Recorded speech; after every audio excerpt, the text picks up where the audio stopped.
Hello दोस्तों, good morning. कैसे हो आप सब? आई होप अच्छे होंगे।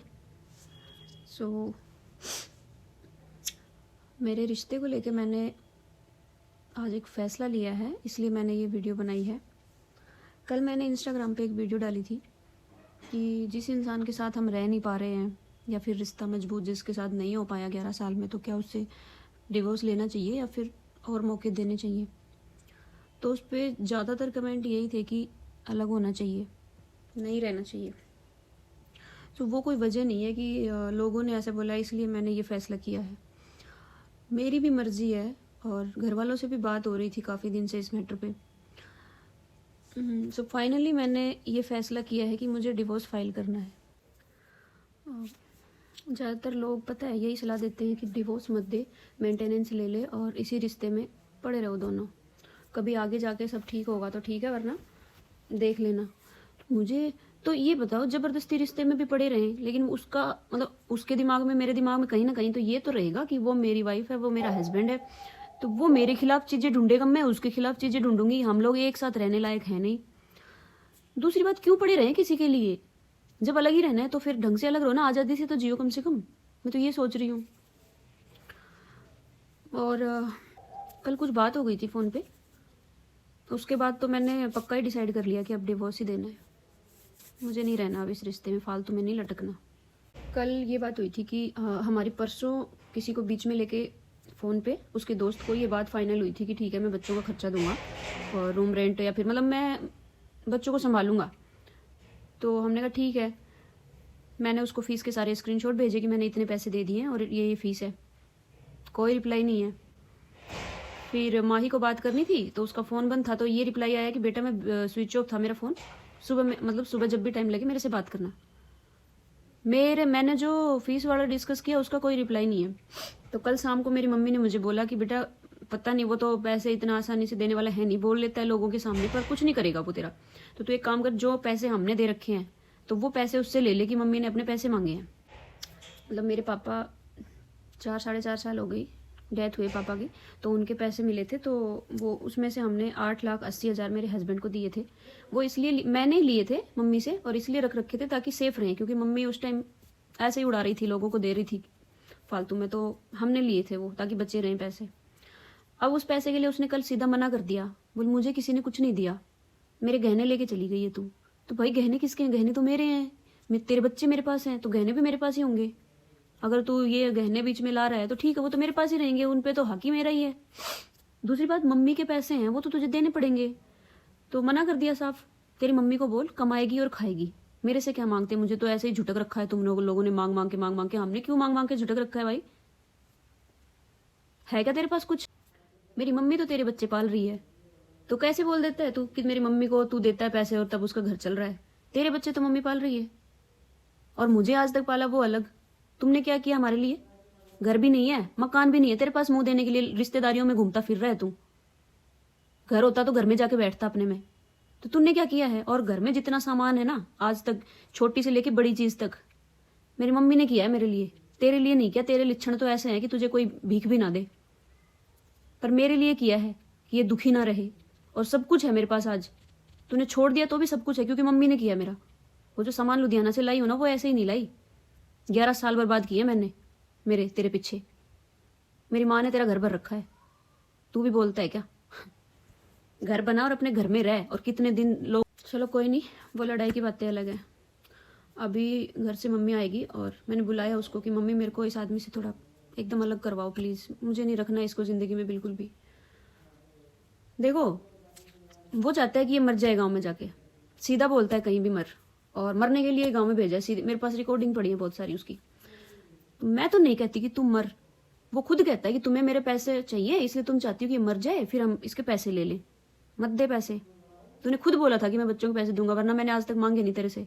तू मत दे, बच्चे फिर भी पलेंगे, ठीक है? भिखारी को भीख तो देनी पड़ती है, बट एक चीज़ ध्यान रख, तू तेरी ज़िंदगी जी, मैं मेरी ज़िंदगी जीऊँ। आज मैं डिवोर्स फाइल करूंगी और उस हिसाब से अपना आगे अब जो भी होगा देख लेंगे। अब तू तेरे बच्चों के लिए लड़, मैं मेरे बच्चों के लिए लड़ूंगी। दूसरी बात, मैं मेरे लिए भी लड़ूंगी क्योंकि मुझे तेरे से अलग होना है। अब कोर्ट में ही मिलते हैं हम लोग। और कल वाली रिकॉर्डिंग भी मैं इंस्टाग्राम पे डाल देती जो तुमने मुझे मना किया ना, मम्मी के पैसों के लिए, और जो भी बोला है, जो बोला है वो रिकॉर्ड है मेरे पास, बट मुझे नहीं डालना अभी, पड़ेगी ज़रूरत शायद कभी, तब बता दूंगी। डिवोर्स लेने के बाद कम से कम आगे का भविष्य तो अपना हम डिसाइड कर सकते हैं खुद से। इस रिश्ते में पड़े रह के हम भविष्य डिसाइड नहीं कर सकते, ठीक है। उंगलियां, दुनिया भर की उंगलियां उठाने के लिए लोग खड़े हो जाते हैं कि उसकी बीवी है, आज वो ये बोल रही थी, आज वो बोल रही थी, आज उसको उसके साथ देख लिया, ये कर दिया, वो कर दिया। कम से कम इस चीज़ की ये आज़ादी तो रहेगी। वो तो आगे का फैसला है कि मुझे बच्चे पालने हैं या मुझे शादियां करनी है या फिर क्या करना है, वो तो आगे की बातें हैं। बट सुकून रहेगा दिमाग में कि मेरी लाइफ में ऐसा कोई इंसान नहीं है, मेरे 2 बच्चे हैं, ये तो डिसाइड रहेगा। ये तो मेरे दिल को संतुष्टि तो रहेगी कि हाँ मेरे 2 बच्चे हैं, सिर्फ कोई बाप नहीं है इनका, मैं मेरे फैसले खुद लेंगी। फिर बाई चांस अगर मैं इस रिश्ते में ज़बरदस्ती रह भी लेती हूँ बच्चों के लिए, अगर इस बंदे को कुछ भी हो जाता है ना, मेरे बच्चों का वहाँ पे कोई भविष्य नहीं है। ना इसके पास घर है, ना इसके पास अब परिवार है कोई, ठीक है, कि भाई बच्चों का कल को भविष्य है इसके घर में, चले जाएंगे मुंह उठा के, जाने लायक नहीं है मेरे बच्चे। इतना दुख शायद नहीं झेल पाएंगे ये। और इनके लिए भी अगर उसको भी कुछ हो गया और मैं इनके लिए वहाँ लड़ती फिरूँ, मैं मेरी ज़िंदगी में लड़ती फिरूँगी क्या? मुझे सुकून चाहिए, मुझे कुछ नहीं चाहिए। मैं चाहती हूँ कि मेरे बच्चे एक अच्छे से माहौल में पढ़ें लिखें और अपना इस लायक बने कि अपना खुद खड़ा करके रहें घर, कि ये हमारा घर है और ये हमारी मम्मी है और ये हमारा अलग ही परिवार है। मुझे वहाँ नहीं जाना मेरे बच्चों को लेके, क्योंकि जैसे मैं रो रही हूँ, जैसे इनका पूरा परिवार रो रहा है। इतना गंदा खानदान है। पहली बात तो खानदान में इतने लोग ही नहीं बचे, गिने चुने 2-4 लोग बचे हैं, वो भी इतने महान हैं। मेरे बच्चे नहीं झेल पाएंगे शायद उनको। तो देवता, हम मिलते हैं अब कोर्ट में। और एक बात और बताओ, ये मुझे बदनाम करता है और बच्चों का बार बार नाम लेता है, मेरे बच्चे मेरे बच्चे, मेरे बच्चों का भविष्य है, अपने जैसा बना देगी, ये करेगी वो करेगी।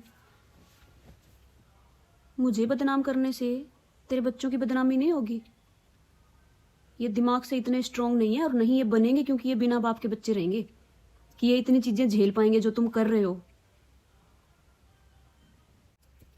कल मैंने जो इसने बात की ना फोन पे पैसे के बारे में, उल्टा सीधा जो बोला, मैंने मेरे माही को पहली बार बताई ये बात, वरना मेरे इनको ज़्यादा कुछ बताती नहीं हूँ। मैंने बोला बेटा सुनो अपने पापा की रिकॉर्डिंग। देखती रह गई मुझे। मैंने बोला बता मेरी क्या गलती है अब? हालांकि मुझसे बहुत प्यार करेंगे, मुझे पूरा भरोसा है। इसने बोला फिर मम्मी इतने दिन से पैसे कौन दे रहा है अपने खर्चे के? मतलब इनको यही लग रहा था कि पापा ही कर रहे हैं। मैंने बोला बेटा नानी दे रही थी, पापा ने कुछ नहीं किया। अच्छा, पहली बार ऐसी कोई बात बताई मैंने बच्चों से और मुझे खुशी हुई बता के कि उनको पता चला। और एक बात और बताती हूँ मेरे बच्चे छोटे वाले की। सुबह आज रात को मतलब सिलेंडर ख़त्म हो गया था मेरा, तो सुबह खाना बनाने के लिए मैं पड़ोस में गई थी, तो मैंने सोचा ये जब तक पानी गर्म कर देती हूँ, तो मैंने रोड का ये ड्रम लगा दिया था मैंने, और दिमाग पे इतना जोर नहीं दिया कि कम से कम ड्रम को खोल के देख लूँ इसमें पानी है कि नहीं, बिना पानी चला दिया। और रोटियां बना के लाई, काफ़ी टाइम उधर रही। जब मैं घर में आई तो इतनी गंदी स्मेल आ रही, ये लोग तैयार हो रहे थे स्कूल के लिए। ड्रम नीचे से मतलब वो रोड गर्म होके तप के बाहर आके और मतलब लाल लाल होके जल रही थी। मैंने बोला बेटा ये क्या कर रहे हो? तो मैंने उनके तार हटाए। बोले हमें पता ही नहीं चला, आपने बोला इससे दूर रहना, तो हम लोग दूर थे। फिर आके गुल्लू आया मेरे पास, मम्मी अब कितने रुपए का आया था ये? मैंने बोला 600 या 700 का। तो बोला इतने पैसे हैं हमारे पास? मैंने बोला बेटा हाँ हैं। बोला हमारे पास बहुत सारे पैसे हैं।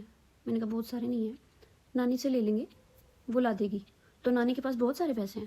मैंने कहा बहुत सारे भी नहीं है, बट दे देगी वो हमें इतने। ठीक है, मतलब समझते हैं ये। मैंने बोला बेटा आपको टेंशन नहीं लेनी है, आप सिर्फ पढ़ो लिखो, बड़े आदमी बनो, जो भी है मैंने उसको समझाया ऐसा, आप जॉब करो, आप बड़े आदमी बनो, उसके बाद नानी के सारे पैसे हम दे देंगे वापस। तो बोला ठीक है।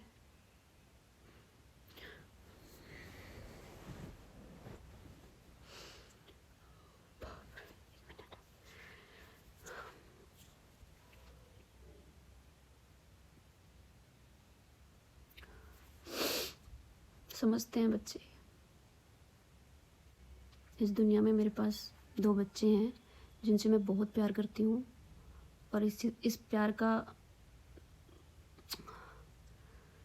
इसका रिजल्ट भी मिलेगा मुझे, क्योंकि इनके लिए मैं सब करूँगी, सब करूँगी, कर रही हूँ और करूँगी भी।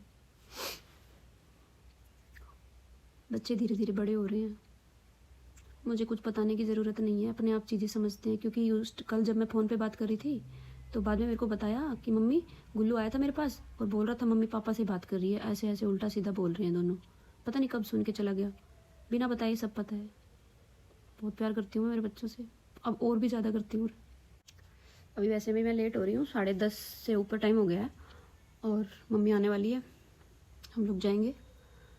अगर रिकॉर्डिंग कर पाई तो कुछ बात की रिकॉर्डिंग करूँगी, बाकी मैंने इसमें जो बताया यही फाइनल है। मैं कोर्ट में जाऊँगी, डिवोर्स फाइल करेंगे, जो भी आगे कुछ होगा मैं आगे वीडियोस बनाऊँगी, उनमें बताऊँगी। क्योंकि बाहर मेरे को ऐसे कैमरा लेके खड़े होने में शर्म आती है इसलिए सब कुछ रिकॉर्ड नहीं कर पाती मैं। पहले कोर्ट के नाम से डर लगता था, आज वो डर भी निकल गया। बाकी बात अगली वीडियो में करेंगी। Thank you so much for watching my video.